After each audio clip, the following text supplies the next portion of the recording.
happens.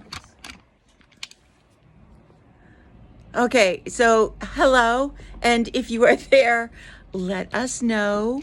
And yeah, we had a bunch of technical stuff going on this morning. Basically, a re-login, new password, all of that messy stuff. And now we're just trying to get this set up. That rotate thing we'll just have to figure out later on. Yeah. Because this will be screwy on YouTube. Oh. For now, but that's just the way it's going to have to be, and we'll just be a little crooked. It is a little crooked, isn't it? Does that tighten up? Yeah. Okay. Oh my gosh. Yay. Oh, Eileen, no. We never give up. We work as fast as we can, but you don't know something's going to go wrong until it goes wrong, right? Yeah. So that's all right, Kate. We'll just do this. Just let it be crooked. That's going to be it. Okay. Just like that. We'll adjust this a little bit. Oh man. Okay. There we go. Hi everybody. I'm Linda Daniels and you are dizzily now inside Northampton Wolves. Welcome to our Facebook Live, and hopefully YouTube gets on there today too. Hi Jerry. Like I said, you never know what's going to happen until you get on. It does. It looks fine. Okay, good. All right. So if you don't, if you're not on Facebook, yeah, I'm back to a little square on the TV. I know. So you'll just have to deal with that today until we have some quiet time to kind of figure out redoing it. Like I said, a few months ago, Jeff, my son, hooked us up with this app called Prism that does both Facebook and YouTube at the same time. And when I think this is my fault. I think I had to sign into Facebook with a new password at home, which means that on the phone, the Prism app doesn't recognize Facebook and blah, blah, blah. And there we go. We're in the middle of trying to remember passwords and get logins right, but I think we're back. We'll figure out all of the other stuff later on, because mostly it's more important that I am talking to you guys rather than playing around with tech stuff. So hi Decker, hi Kathy, hi Shelly. YouTube is working here. Good. I know Eileen is watching us on the TV because she likes to feel like I'm right there with her, so she wants me full size or bigger than full size. And thank you. Yes, I'm going to tell you about my sweater later on. Hi, Stella. So it's a pretty gray and damp and cold kind of day out there because, of course, here we are on October 17th. We are through the middle of October already. Oh my gosh, there's only 69 days until Christmas Eve. 69 days. That's scary. We are, instead of doing a countdown, we're going to call it our knit up to Christmas. And hopefully every week I will be able to give you an idea or maybe a little thought or some sort of encouragement about what you can do, what you can make for Christmas, what you should get for Christmas, how to stuff a stocking for Christmas. We're going to be talking about all things gifty as we move through our knit up to Christmas Eve. I wanted to talk very first of all about what that means. If you are thinking about giving knitted gifts for Christmas, this is the time when you need to come up with a plan. And by that, I mean maybe make a list of those in your immediate circle that you think of as knit worthy, or those in your gift giving circle that expect a knitted gift from you, so that you have an idea of just what you need to do and what you need to get it done. So along with the plan, you want a list of the materials that you might need, the ideas that you have for them, and then next to each one, maybe a little bit of how long is this actually going to take. If you have a little bit of a plan like that, it's going to prevent all of that overwhelmed panic when December 1st clicks around. And I think it's my job this year to sort of help you get there. One of the things that I'm going to talk about right now in that how long will it take is something that I've showed you before. But Amanda was in this week and bought this and has knit 2 of these hats in just a day. And she was here on Saturday and we were talking about this hat. It's knit with a yarn from Universal called Bee Wool Multis. It's 1 skein and the yarn comes in several different colors. It's basically an off-white but with different flecks or stripes or kind of accents, if you will. These are the colors. This is the one that I have on. This one is blues and greens. It's called, what is it called? It's called Monsoon.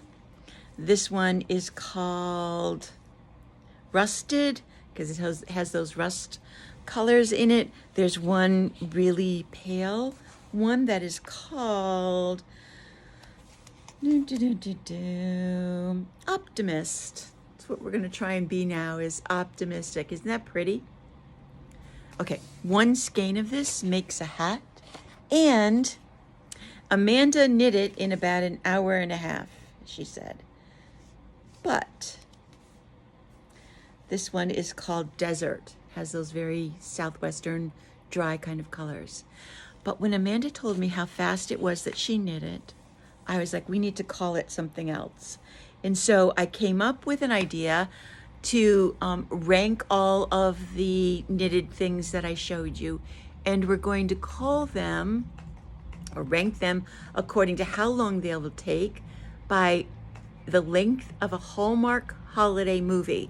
So from now on, I'm going to be talking about this is going to take you 1 Hallmark holiday movie. Now, I know not everybody watches those. I don't, but I know that a lot of people do. So if you are a Hallmark holiday movie fan, give me a shout out. Say me, and you'll be able to gauge how long something that I show you is going to take you. We're going to abbreviate it as HHM. This pattern is free. Kate just put the link up there.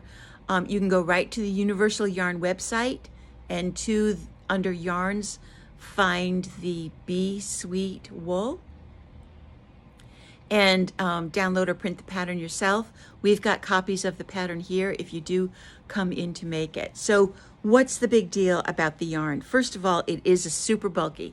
So you're going to be knitting on a size 15 needle, those larger needles, which means that it knits very quickly. 1 movie and you're done. The other thing is that it is an interesting pattern. So it's not just cast on and knit, it's a basket weave pattern. So there are some, let my hand go this way, knit stitches and some purl stitches for 3 rows, and then it changes. Those knit stitches become purl stitches and those purl stitches become knit stitches. So it's just enough pattern that makes the knitting interesting, but not so much pattern that you are locked into looking at your knitting the whole time. So you can watch and listen to that Hallmark movie while you make this hat very, very quickly. You don't have to be locked into a chart or counting off rows so that you end up excluding everything else that's going on in your life. You will be able to knit that while you watch something else. The other feature about the yarn is that it is a 60% acrylic and 40% wool. It's very soft, and that makes it machine washable and dryable. So you'll be able to throw it in the washer or the dryer if it falls in the mud and your hat ends up being a mess. It also means that the hat itself, because it's a super bulky yarn, is not really heavy. It doesn't feel like you have a pot on your head. It's really very malleable. You can see that. But the wool in there helps take the color, and it also gives you the warmth that you need to make it a valuable or doing its job hat. So all good things. Big needles, fast knit, easy pattern. You have the warmth along with the machine washability and the lightness of the acrylic and the softness. So I think even people who find wool very itchy are not going to be bothered by this yarn. And then to top it all off, it's only $15 a skein.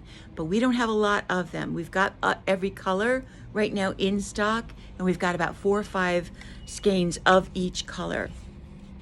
So that's the first Hallmark holiday movie project in our Knit Up to Christmas that I want you to think about and keep in mind, because along with knitted Christmas gifts, you also might want to have something like ready, a quick gift that surprise visitor you might want to be able to give to. But also, what about using a knitted piece as your hostess gift?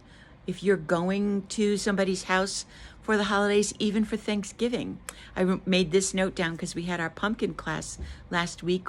What about for Thanksgiving, bringing a knitted pumpkin as a decoration? Wouldn't that make a great hostess gift? I mean, everybody brings wine. You can show up with a pumpkin and be the hit of that holiday party.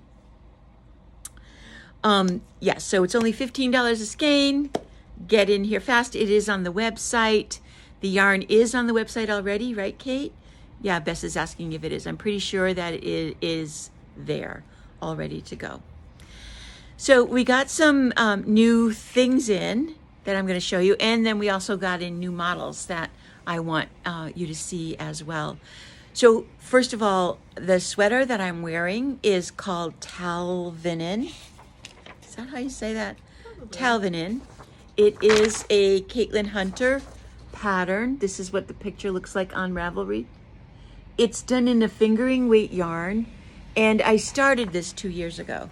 I loved the sweater as soon as it came out, and I knew that I wanted to make it, and it took me forever. It was one of those things where the chart is intense because the birds go all the way around. I think I'm going to sneeze.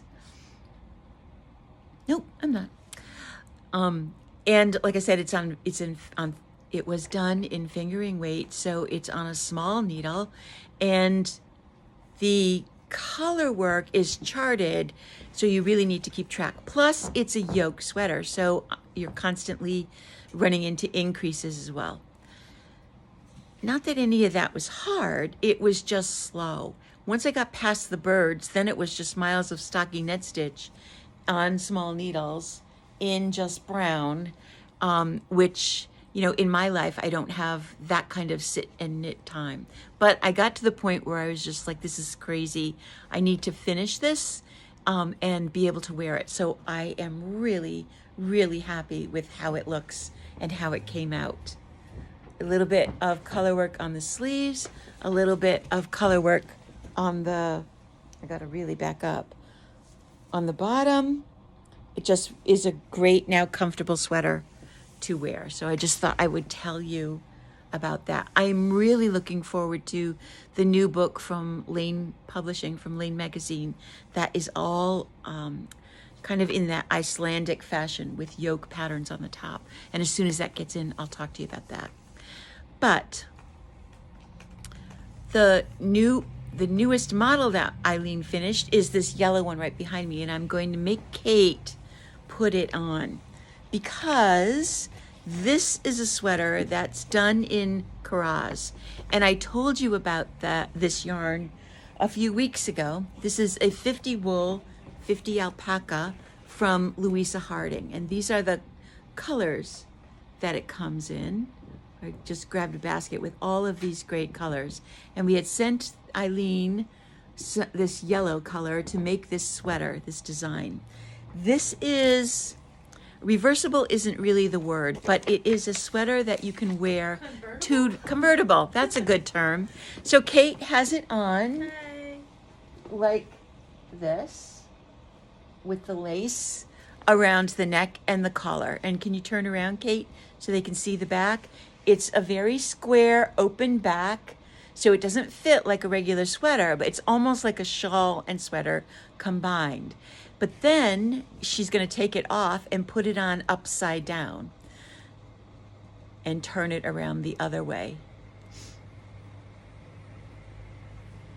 So you get two very different looks out of the same sweater. Here we go.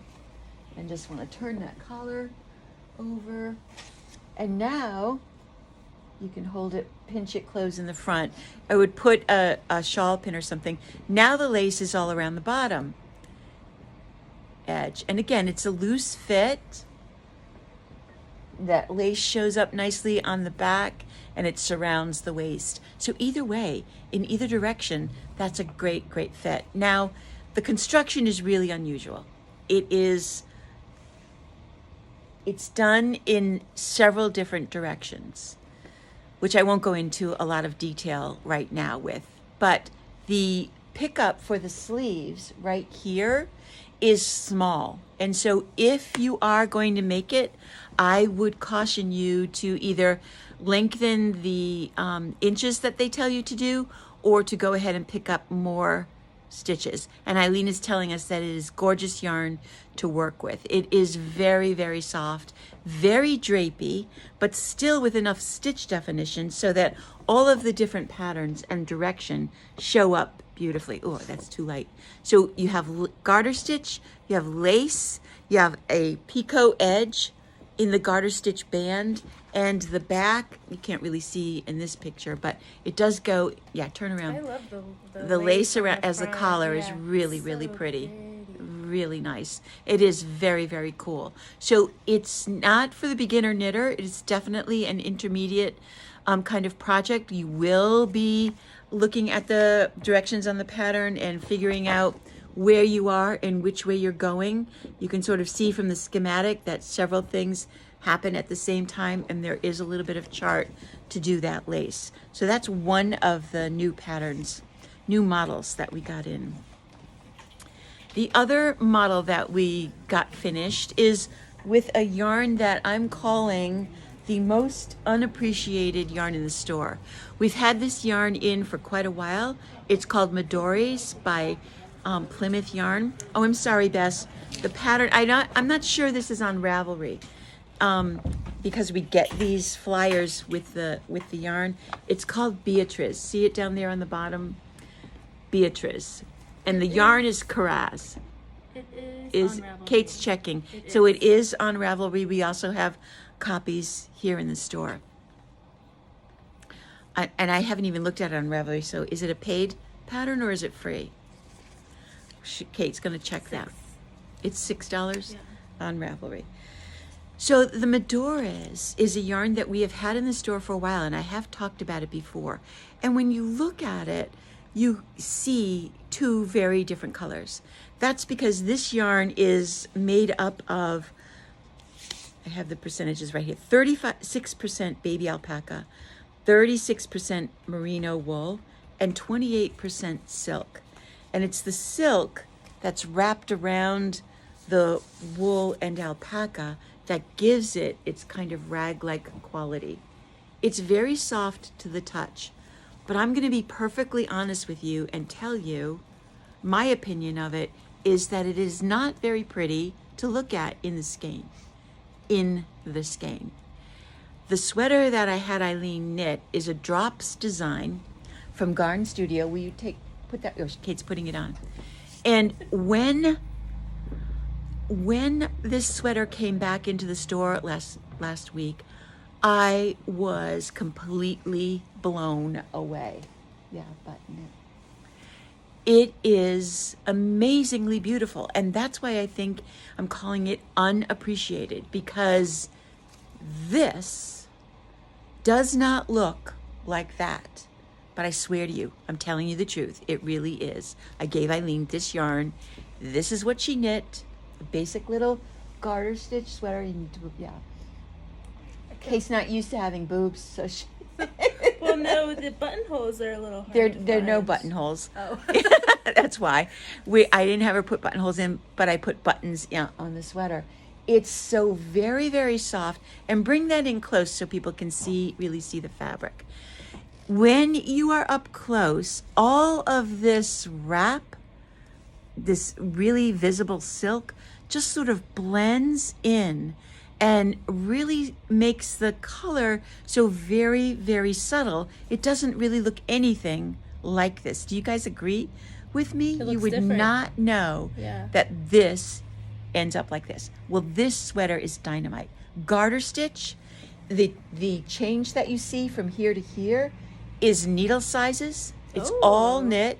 It's just smaller needle, larger needle, medium needle, whatever the pattern says. Yes, she is a great model, Eileen. Simple, simple, simple. It is a I like the way wide, it fits. extra wide, extra short. You can always lengthen it. Short sweater. Now, Garn Studio or Drops, they do not name their patterns. We used this. And the only thing I had Eileen do was keep the sleeves a little bit shorter and not quite so wide. So it's Drops Design 69-9. They did it in a cotton, but I knew it would be great in this lighter weight wool. This is they're calling it, a size 6 at 5.5 stitches to an inch. So it's like a DK weight yarn, but so incredibly soft. This is one of those yarns that I'm just so happy we finally got a model out of it, because otherwise it was going to go completely overlooked and left on the shelf, and we don't want that ever to happen. So give this yarn a shot, whether you want to try it in this garter stitch design or if you've got an idea of something you want to knit yourself. So Kate is putting that link up in the comments as well. So one of the fun things that we have had in the store has been this sheep magnet, and we've had quite a few of them, and we sold out. They were all gone. And so when I went to look for them again, this company, Slow Gin Fizz, had done several others. So I have reordered the sheep, and we've got those in stock. It is an acrylic. See how thick it is? It's a good quarter. Yeah, it's at least a quarter of an inch thick, and it's a magnet, so it would go on your fridge. But then we also got in her new alpaca with socks and a scarf So and a stylish for little fall. blanket. I know, he's all ready. So we have this guy in. We got in the bunny, just because who doesn't love a good bunny with a scarf on? Really fun. Reminds me of Alice in Wonderland. Alice in Wonderland. It does look like an Alice in Wonderland bunny, probably because it's white bunny. But this one is our favorite. And we in talking it out, Kate and I were like, we love it because it reminds me of Kate. It's so Kate-like. It's an emu with a Fair Isle hat on, all dressed up and ready to hold your important notes on your refrigerator. What a great little stocking stuffer this is going to be, which kind of also brings me back to gift getting. You getting gifts, not making gifts. We're going to start to put together a gift guide that we'll have both on the website and something that you can print off in an email and kind of leave laying around the house, so that those people that love to get you gifts will have some idea of what you might like. So these magnets are definitely going to go in our gift guide, because this emu, how can you not love this love it. emu? Even though, he's got a knitted hat on, but he's just so cool. So very, very cool. Okay, so we talked about that. We talked about that, and we talked about that. We have an incredibly diverse group of people that come in here all the time. And I just wanted to share a couple of examples of that with you.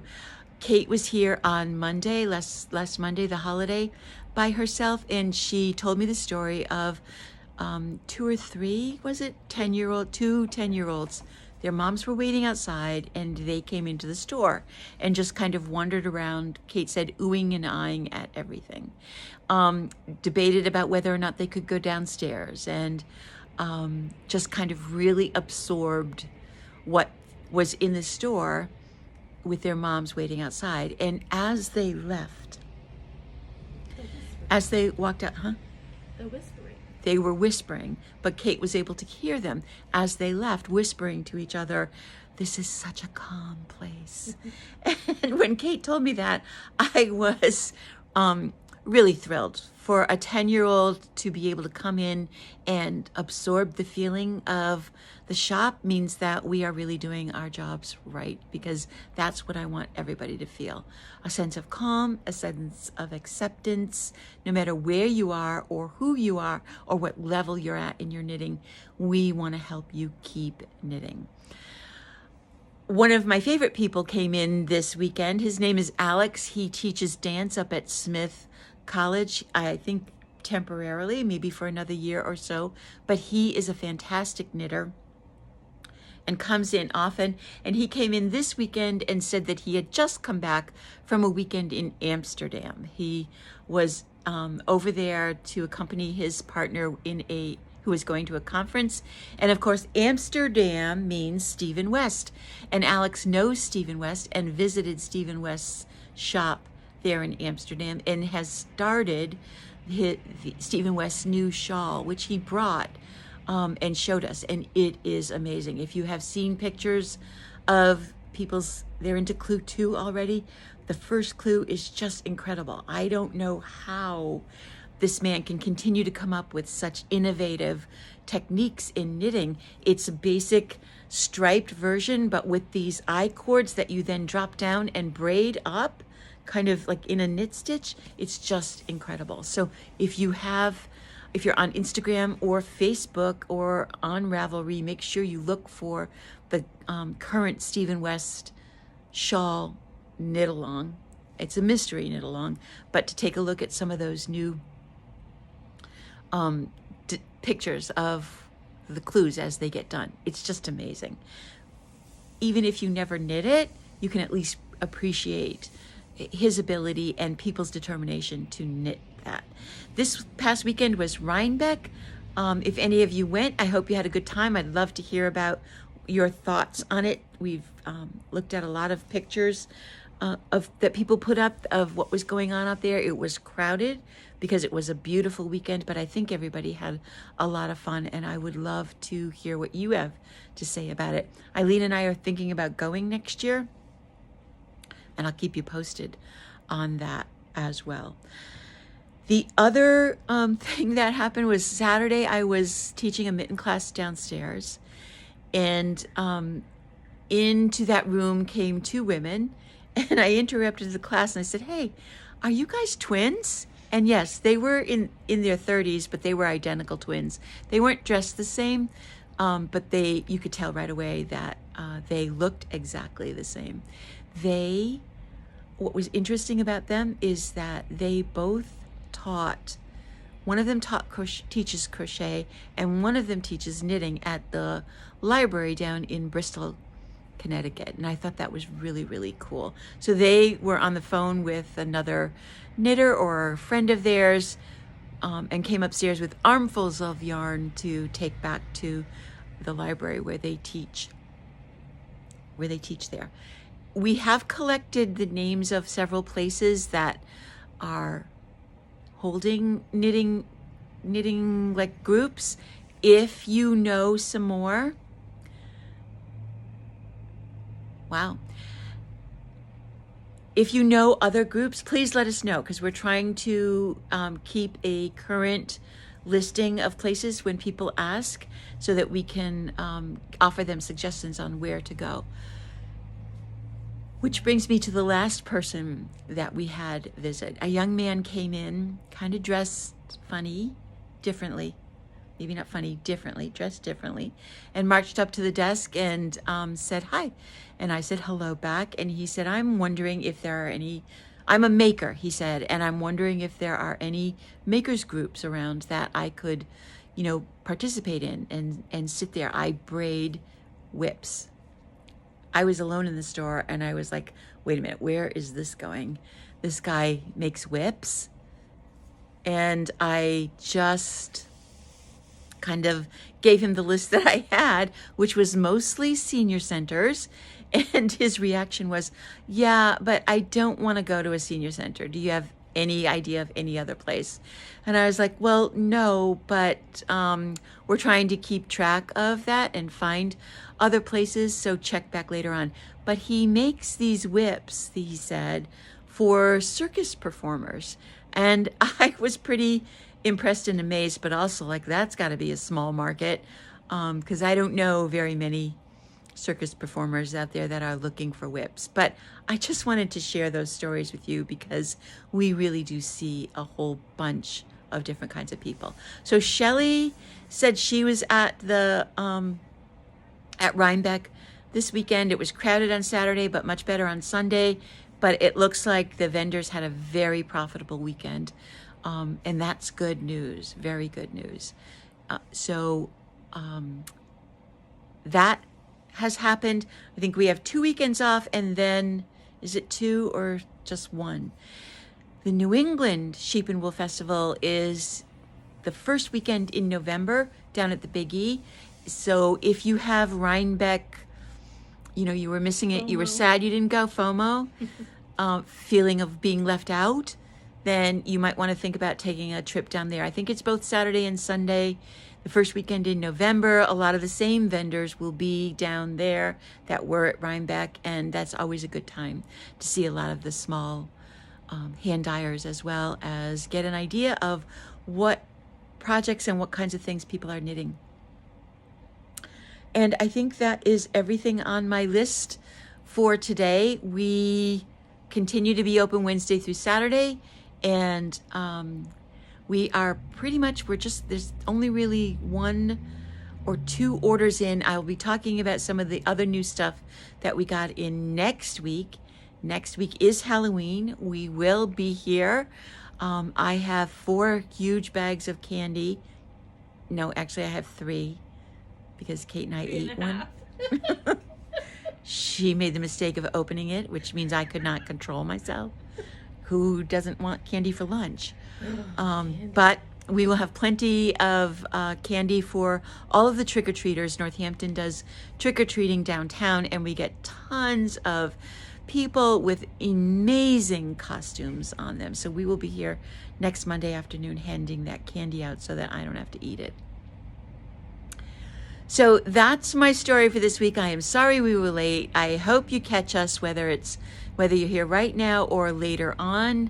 And I hope you get in to see us this week. And in the meantime, I hope we've given you some ideas and that you go knit something. Bye, everybody.